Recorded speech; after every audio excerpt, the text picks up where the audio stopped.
Terima kasih Bapa untuk sore hari ini. Kami mengucap syukur segala berkat anugerah kasih-Mu yang melimpah atas hidup kami. Dengan apakah kami akan balas segala kebaikan-Mu Tuhan? Biarlah kami mau tetap setia Tuhan. Biarlah kami tetap akan taat akan firman-Mu. Biarlah kami tetap tekun melayani Engkau, mengiring dalam kehidupan kami Tuhan. Terima kasih Bapa, terima kasih Yesus, terima kasih Roh Kudus untuk sore hari yang luar biasa ini Tuhan. Pemeliharaan-Mu yang sempurna atas hidup kami. Terima kasih Bapa, kami akan mendengarkan sebagian dari firman-Mu.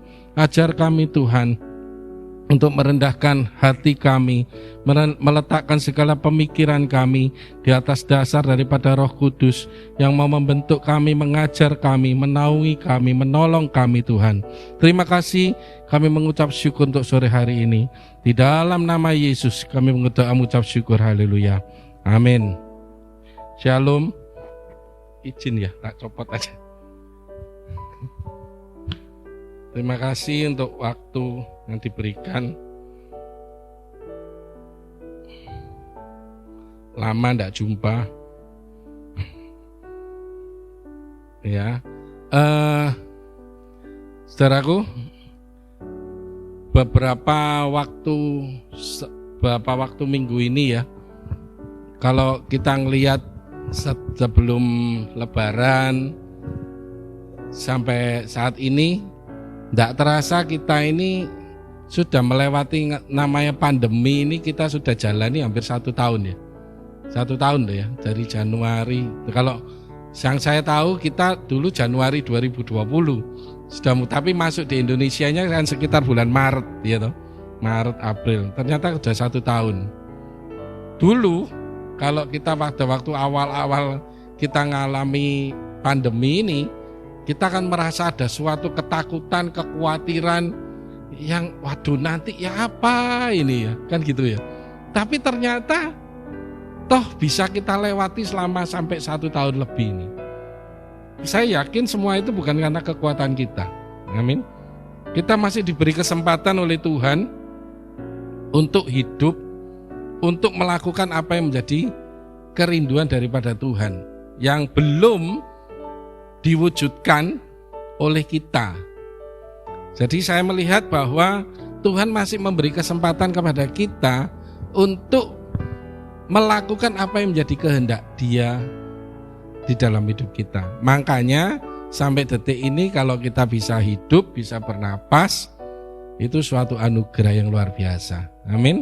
Dan jangan lupa bahwa hidup yang kita diberikan saat ini, nafas hidup ini, berarti ada maksud Tuhan untuk kita melakukan sesuatu bagi Dia. Ya. Nah, dalam perjalanan pengiringan akan Tuhan, saya di IG saya beberapa waktu yang lalu saya membahas tentang journey, perjalanan kehidupan kita, pengiringan kita kepada Tuhan, bagaimana naik turunnya dan semuanya, apa yang kita alami dalam kehidupan kita. Nah, kalau saya boleh simpulkan, ada satu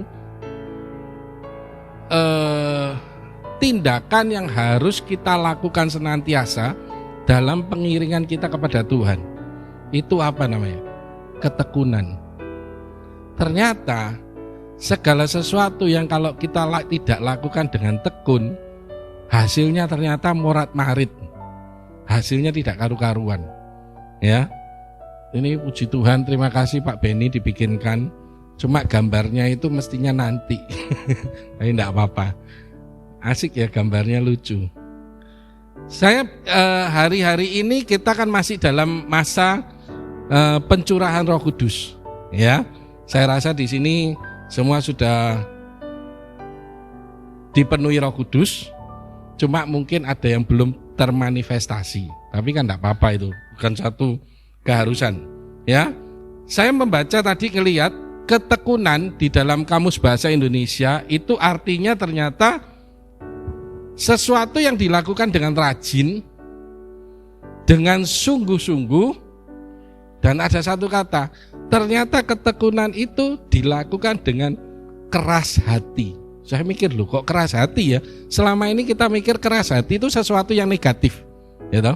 Tapi di sini maksudnya keras hati itu yang bersifat positif. Yaitu maksudnya apa? Komit. Ketekunan ini ternyata butuh komitmen. Ketekunan ini merupakan sesuatu, kalau saya mengatakan perjanjian kita sama Tuhan. Tidak bisa seenaknya sendiri, gitu ya. Nah, jadi kesimpulannya ketekunan itu apa? Melakukan sesuatu dengan sungguh-sungguh, dengan rajin, tidak main-main, tidak ceroboh, dan dengan ketetapan hati yang teguh. Kenapa sih kita harus tekun? Karena ketekunan itu saya ambil beberapa, ya, ada manfaatnya. Tapi saya ngambil di contoh di perjanjian lama sama perjanjian baru, enggak banyak. Ternyata ketekunan itu dapat menyelamatkan. Atau boleh dikatakan untuk dapat hidup kita kekal. Yosua 23, kita coba buka. Yosua 23. Yosua 23 ayat 11 sampai dengan 13. Tapi tidak apa-apa kita baca yang ayat 11 saja ya. Yosua 23:11 katakan ini. Maka demi nyawamu. Berarti yang dipertaruhkan apa? Nyawa. Tuhan katakan, bertekunlah mengasihi Tuhan Allahmu. Ternyata kalau kita tidak tekun, taruhannya itu nyawa. Dan Tuhan mengatakan bertekunlah demi nyawamu. 12 dikatakan, sebab jika kamu berbalik dan berpaut kepada sisa bangsa-bangsa ini yang masih tinggal di antara kamu, kawin mengawin dengan mereka serta bergaul dengan mereka dan mereka dengan kamu. 13, maka ketahuilah dengan sesungguhnya bahwa Tuhan Allahmu tidak akan menghalau lagi bangsa-bangsa itu daripadamu, tetapi mereka akan menjadi perangkap dan jerat bagimu, menjadi cambuk pada lambungmu dan duri di matamu, sampai kamu binasa dari tanah yang baik ini. Ini yang telah diberikan kepadamu oleh Tuhan Allahmu. Jadi saya melihat bahwa ketekunan yang harus kita lakukan dalam pengiringan kita kepada Tuhan, itu taruhannya itu nyawa. Kalau kita tidak tekun mengiring Tuhan, maka kita pasti binasa. Ya. Untuk penguat 1 Tawarik 28 ayat 7. 1 Tawarik 28 ayat 7. Dan aku, Tuhan, akan mengokohkan kerajaannya sampai selama-lamanya jika ia bertekun melakukan segala perintah dan peraturanku seperti sekarang ini. Di perjanjian lama aja Tuhan sudah mengatakan bahwa kalau bangsa Israel atau bangsa pilihan Tuhan ini mau hidup terus, mau masuk dalam perjanjian yang sudah diberikan Tuhan, yaitu masuk di dalam tanah Kanaan, berlimpah susu dan madu, menerima perlindungan Tuhan yang sempurna, harus bertekun. Bertekun dalam apa? Melakukan segala perintah dan peraturan Tuhan. Betapa sering kita ini tidak tekun ya. Ya terutama mungkin saya, kalau saya ngomong, iya ya, kadang-kadang kita tidak tekun. Dan apa? Nanti kita bahas. Kita tidak bisa kadang-kadang sering melanggar aturan-aturan Tuhan, ketetapan-ketetapan Tuhan. Padahal kita bisa mulai malam hari ini, sore hari ini, saya yang pertama kali harus bertobat. Karena kan saya yang membawakan firman kan. Saya harus bertobat bahwa taruhan saya kalau tidak tekun dalam pengiringan Tuhan, nyawa saya bisa binasa. Di perjanjian baru, Ibrani 10 ayat 38. Ibrani 10 ayat 38 dikatakan begini. Ibrani 10 ayat 38. Ibrani 10 ayat 38 dikatakan gini. 38. Tetapi orangku yang benar akan hidup oleh iman. Dan apabila ia mengundurkan diri, maka aku tidak berkenan kepadanya. 39. Tetapi kita bukanlah orang-orang yang mengundurkan diri dan binasa, tetapi orang-orang yang percaya dan yang beroleh hidup. Berarti kalau kita tekun, ya, perjanjian Tuhan itu apa yang adalah memberikan kita kehidupan, bukan kebinasaan. Ya. Terus kemudian di Roma 2 ayat 7, ini lebih jelas lagi. Roma 2 ayat 7 dikatakan gini. Roma 2 ayat 7, bentar. Yaitu hidup kekal kepada mereka yang dengan apa? Tekun berbuat baik, mencari kemuliaan, kehormatan, dan ketidakbinasaan. Berarti kita sudah jelas, kalau kita tekun, kita sudah bisa menyelamatkan nyawa kita, kita tidak binasa, tapi kita tetap berdiri teguh untuk memperoleh janji kehidupan yang Tuhan berikan, yaitu kehidupan yang kekal. Sepele ternyata ya, saya pikir ternyata tidak sepele gitu loh. Ketekunan ini menghasilkan sesuatu yang abadi, yaitu hidup yang kekal. Tetapi seperti tadi saya katakan, ketekunan ini tidak bisa diperoleh begitu saja. Tidak seperti misalnya kita kerja ya wis tekun, pasti di satu titik ada namanya kejenuhan, ada namanya bosan. Betul tidak? Ada yang namanya putus asa. Kenapa sih kok bisa kayak gitu?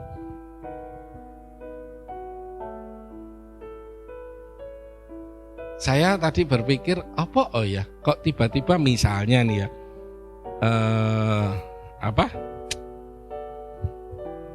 kok orang itu bisa ndak tekun gitu loh ya. Kenapa? Ya, ternyata faktor dari luar sangat mempengaruhi kondisi situasi yang mempengaruhi. Saudara misalnya gini ya, ini kondisi di pandemi ya, saat ini. Mungkin tahun pertama kita mengalami pandemi di tahun 2020, kita mungkin masih excited untuk bekerja. Mengerjakan sesuatu itu wes lah, ayo diperjuangkan. Ya toh, orang cari vaksin, cari obat dan macam-macam. Terus kemudian berjalan 1 tahun ini, saya melihat fenomena di mana teman-teman saya yang bekerja itu saya tanyain, sekarang ini kerjanya apa enak ya? Aduh, tidak tahu wis.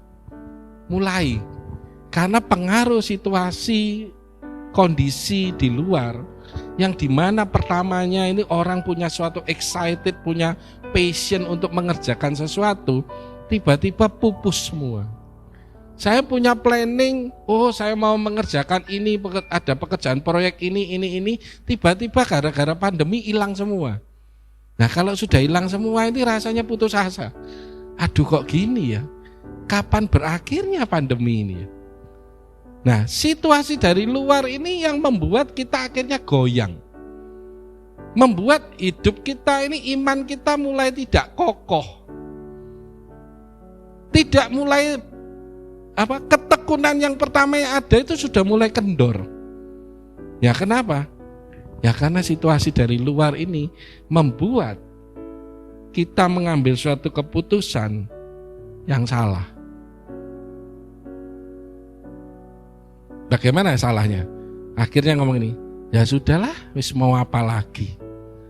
Kondisinya kayak gini, ya sudah wis, enggak usah apa-apa, diem aja. Apakah betul posisi kayak gitu? Kita menyerah dengan suatu keadaan, kita tidak berjuang lagi.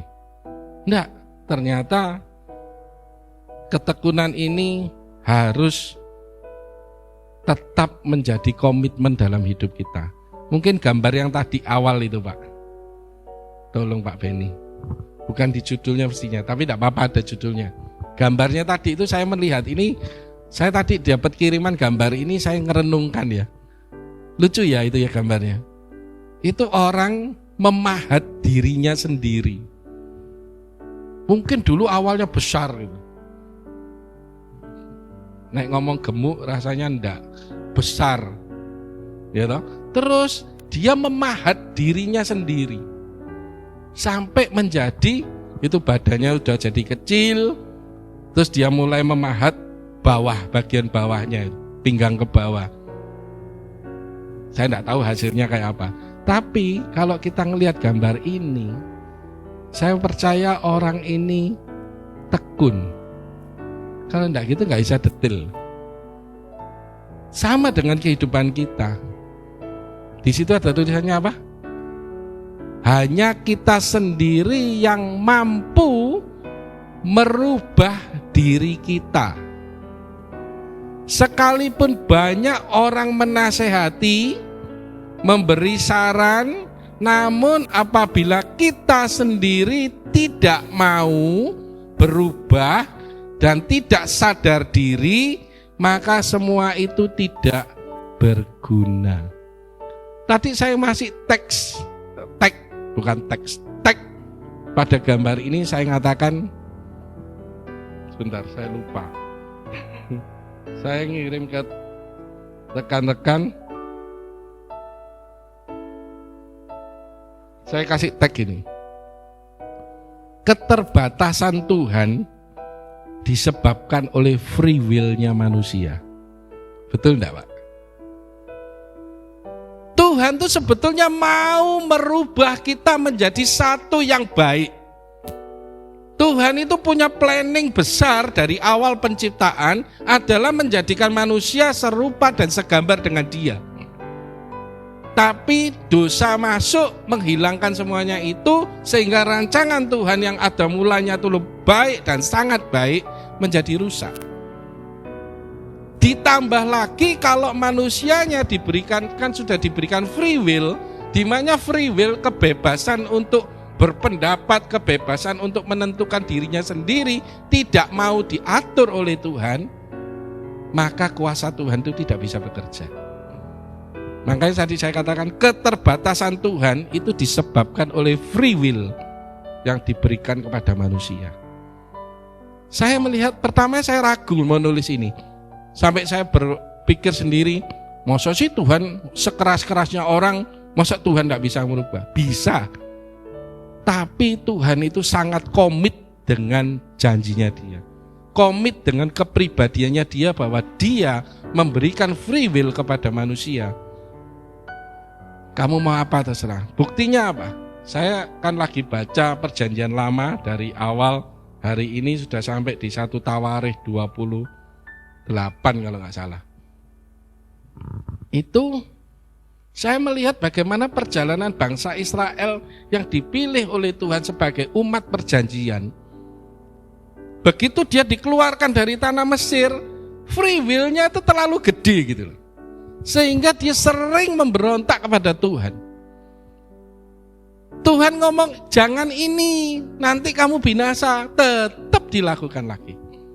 Jangan begitu, nanti kamu mati, tetap dilakukan begitu. Akhirnya mungkin Tuhan sudah, mungkin kalau saya boleh bahasa rada agak kurang pas mungkin saya ngomong, ya Tuhan ini mangkel akhirnya. Ya sudahlah, kamu mau apa terserah. Tapi kasih setia Tuhan tidak pernah lepas terhadap orang-orang yang mau dibentuk, yang mau menyerahkan dirinya untuk diproses, yang mau merendahkan hatinya untuk diajar. Situasi keadaan yang memicu kita saat ini mengharuskan kita untuk bertekun dalam pengiringan akan Tuhan. Situasi dan kondisi saat ini memang sangat tidak mengenakkan. Boleh dikatakan tidak baik. Negara mungkin mengalami resesi. Mungkin saat ini kita ada proses kehidupan yang ada yang sakit, mungkin kondisi ekonominya tidak baik, mengalami musibah. Sekitar 3 minggu yang lalu, teman kuliah saya terkena COVID, suami istri meninggalnya bareng, ninggalin 3 anak. Masih kecil, gak ada yang kecil lah, ya saya ngomong sedang lah, paling besar umur 18. Saya sampai terpukul, kami semua itu terpukul. Seminggu yang lalunya itu loh, saya masih telepon-teleponan sama dia.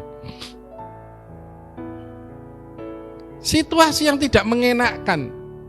Semua sekarang lebih takut dalam tanda petik. Kenapa? COVID-nya katanya variannya baru lagi. Ada yang macam-macam, tanpa gejala, tanpa apa, tiba-tiba sesek langsung hilang ya. Begitu ya Bu Dokter ya. Jadi orang semakin dibawa ke dalam situasi yang tidak menentu.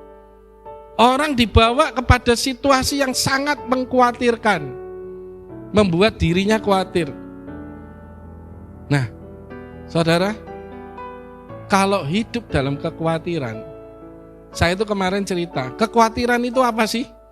Kekhawatiran itu adalah kejadian yang akan datang, yang kita tidak tahu, tapi diseret kepada masa sekarang, diramesi, dianalisa, dipikirkan, tapi yang dipikir yang negatif toh. Itu loh kekhawatiran. Betul apa betul? Kan kekhawatiran orang nggak mungkin khawatir. Sekarang saya khawatir untuk apa yang saya bacakan, nggak mungkin. Saya mengkhawatirkan apa? Mungkin 1 jam lagi, 2 tahun lagi, 3 tahun lagi, kan begitu. Tapi dipikirkan jauh-jauh sampai sekarang, dibawa ke hari ini, ke sore ini, diramesi tidak karu-karuan. Akhirnya khawatir, takut. Waduh nanti ya apa ya, nanti varian baru gimana ya, ada obatnya apa enggak ya, nah, terus saya baru gimana ya, gimana, stres, lama-lama ya kena sakit. Itu loh khawatir. Tapi Tuhan ngajarkan kita, ayo kita tekun dalam pengiringan akan Dia. Tekun membaca firman, berpegang teguh akan firman Tuhan. Karena di dalam ketekunan kita ini, kita akan memperoleh kehidupan. Saya belajar agak di Lukas 8, kita tidak usah buka lah. Lukas 8 ayat 14-15, itu bercerita tentang apa? Penabur. Ya, ada benih yang ditaburkan, terus kemudian di ayat 14-15, Lukas 8, 14-15. Ini saya ngelihat di Matius ada, Markus ada, tapi di Lukas ini yang paling luar biasa. Kecil ya Pak tulisannya. Lukas 8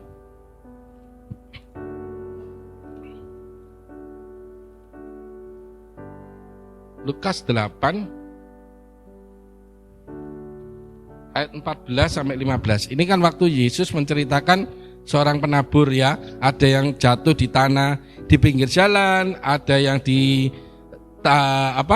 semak duri, terus ada yang di tanah batu-batu, dan ini yang di semak duri. Yang jatuh dalam semak duri ialah orang yang telah mendengar firman itu, dan dalam pertumbuhan selanjutnya mereka terhimpit oleh kekhawatiran. Dia tidak tekun untuk firman yang dia dengar, padahal firman Tuhan katakan iman timbul dari pendengaran akan firman Kristus. Dia tidak tekun menyimpan firman yang dia dengar, tapi jatuh pada semak duri, di mana semak duri ini Tuhan katakan ini seperti kekhawatiran yang menghimpit. Seperti tadi saya katakan, sesuatu yang tidak atau belum tentu terjadi, tapi dipikirkan sekarang, yang kalau terjadi jelek begini gimana, ya itu yang membuat firman itu tidak tumbuh. Kebenaran yang kita sudah terima selama ini tiba-tiba hilang gitu aja, tertutup oleh kekhawatiran. Di 15 luar biasa, ayat 15.